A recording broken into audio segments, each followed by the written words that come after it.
C'est Zoe Capula qui va nous rejoindre. Elle est fondatrice et présidente de Orasis.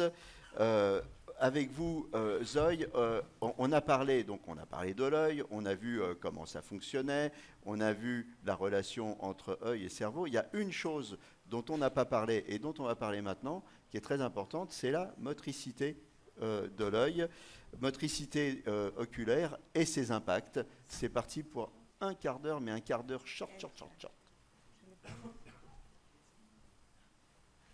Allez, on y est. Voilà, merci. Bien dans le micro, Zoe. Alors, attendez. Merci pour cette invitation. Voilà, c'est un plaisir vraiment. Tous les jours, que vous soyez en bonne santé ou invalide, vos yeux vont bouger.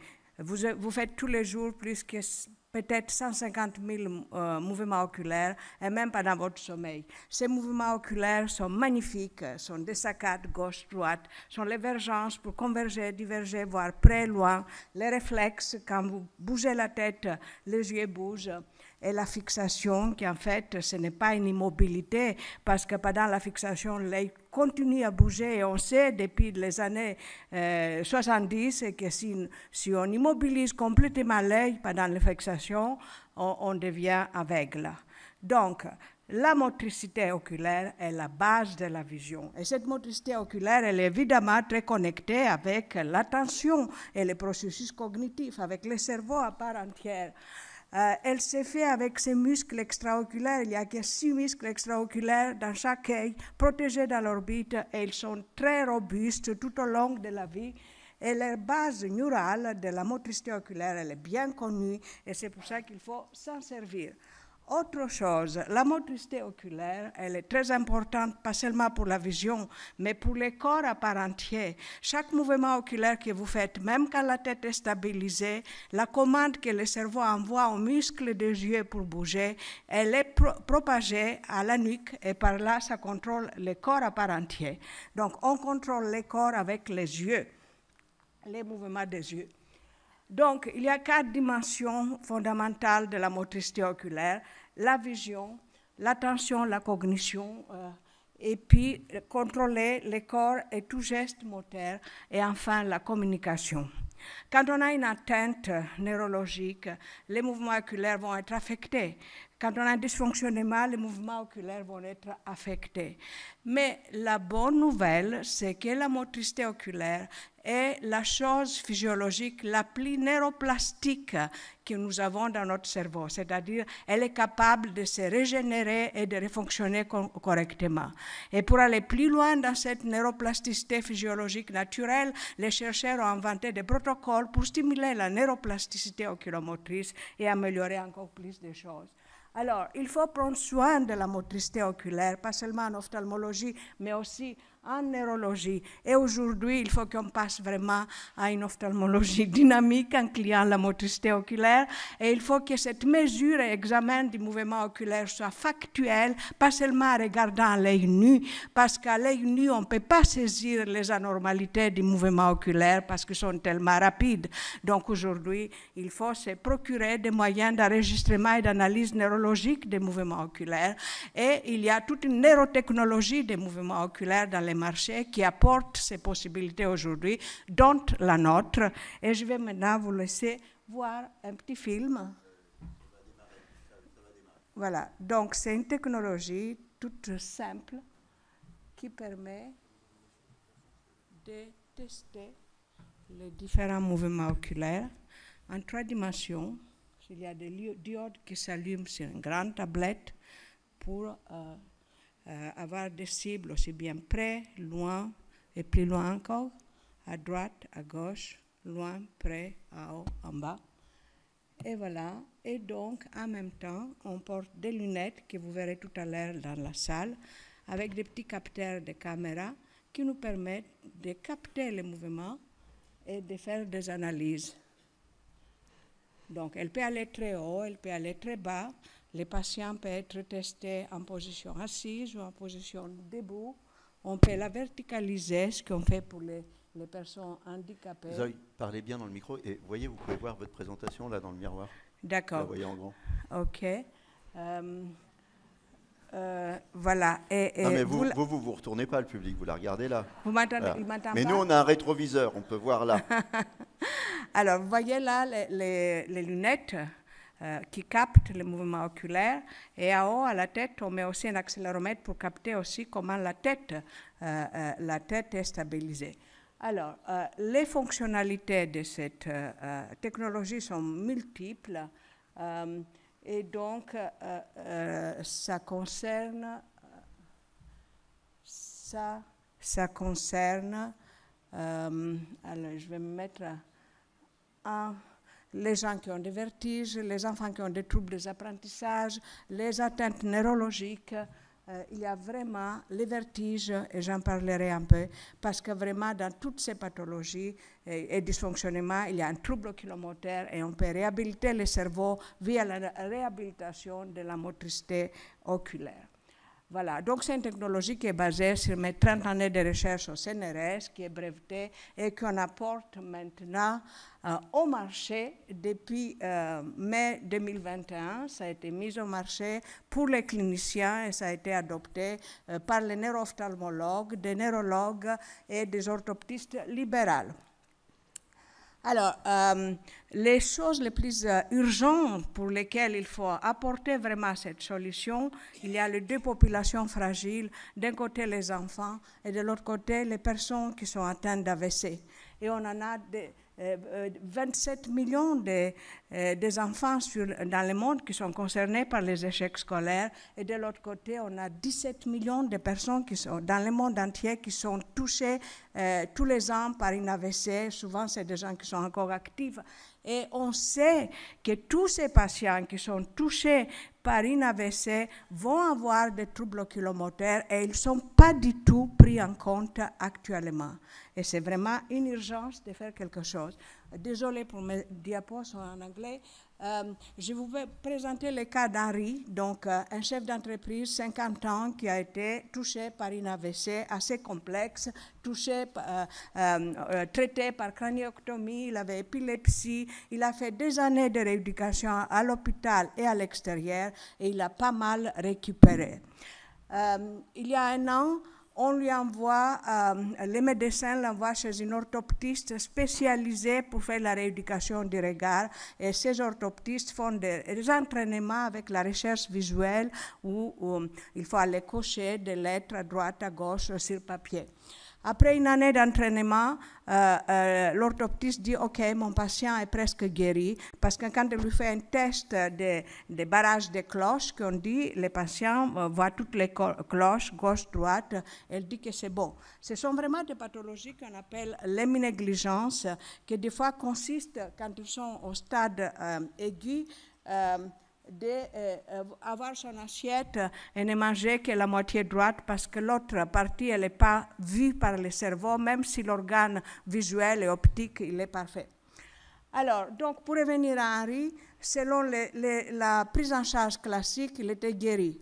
Mais Marianne, donc l'orthoptiste qui a suivi ses patients, elle venait d'acquérir la technologie Remobi qu'on a mis au point. Et donc, elle commence quand même à rééduquer, à voir qu'est-ce qui se passe avec ses patients, avec les enregistrements oculomoteurs. Et c'est là où on voit des choses intéressantes, parce que quand elle lui fait avec cette tablette un test de saccades oculaires, elle les regarde à droite, à gauche, mais de façon aléatoire, elle mesure que là, c'est quoi mon truc là? Voilà, elle voit que les patients bougent les yeux à droite, mais pas à gauche. Donc, finalement, le patient n'était pas guéri. Il n'avait pas la capacité de réagir de façon réactive et rapide pour aller capter les informations à gauche. Donc, Marianne entreprend 6 séances d'entraînement d'une demi-heure avec cette tablette, avec des protocoles spécifiques. Et voilà ce qu'on voit après ces 6 séances d'entraînement, des améliorations durables qui restent 1 mois après la cessation des entraînements, 3 mois plus tard. Donc, les patients deviennent maintenant capables d'être réactifs et aller capter avec son regard toutes les informations gauche-droite. Il lit plus rapidement et tout s'améliore. Et quels sont les bénéfices pour ces patients? Les bénéfices sont majeurs puisque c'était un chef d'entreprise. Maintenant, il a sa réactivité, il reprend la conduite automobile, il reprend même la comptabilité de son entreprise. Voilà. Et comme c'est quelqu'un de très éveillé, quand il voit ces tracés, parce qu'il y a encore moyen d'améliorer, alors il va encore continuer pour faire plus d'entraînement. Donc, des comme Henri, il y en a en France 140 000 et au monde entier 17 millions. Ils peuvent bénéficier de cette technologie et il y a urgence vraiment de faire plus loin. Alors, la technologie est aussi utilisée, comme j'ai dit, pour les enfants. Les cliniciens qui utilisent déjà la technologie, ils voient beaucoup d'enfants qui ont des troubles des apprentissages, des échecs scolaires.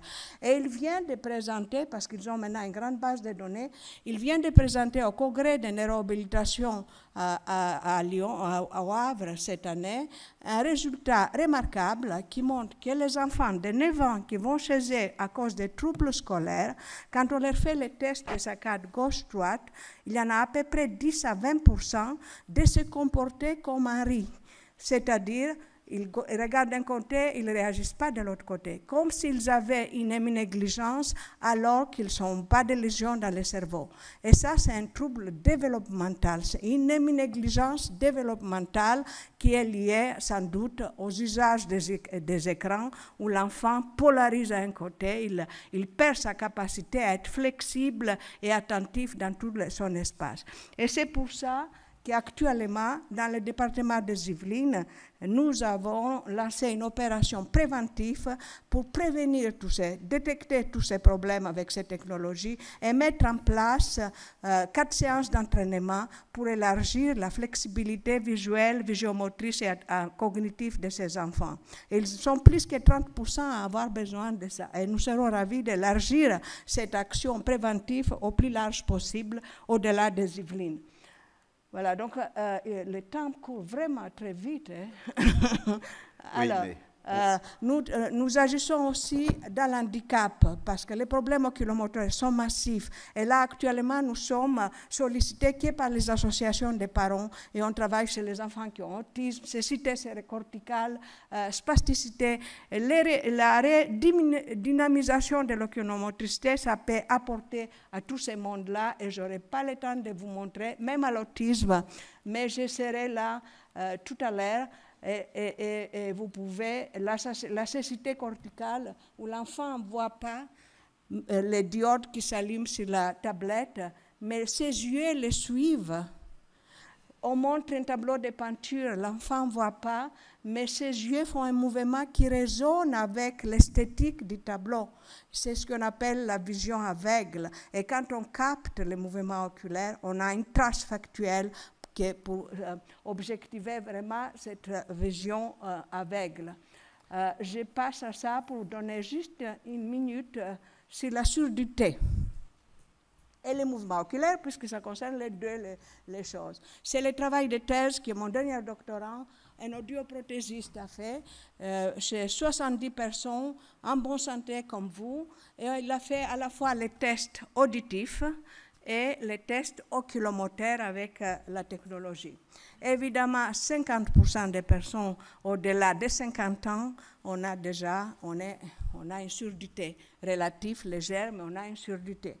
En même temps, le temps de réaction des mouvements oculaires augmente, que ce soit les saccades gauche-droite, les convergences, on devient plus lent. Notre temps de réaction oculomoteur ralentit.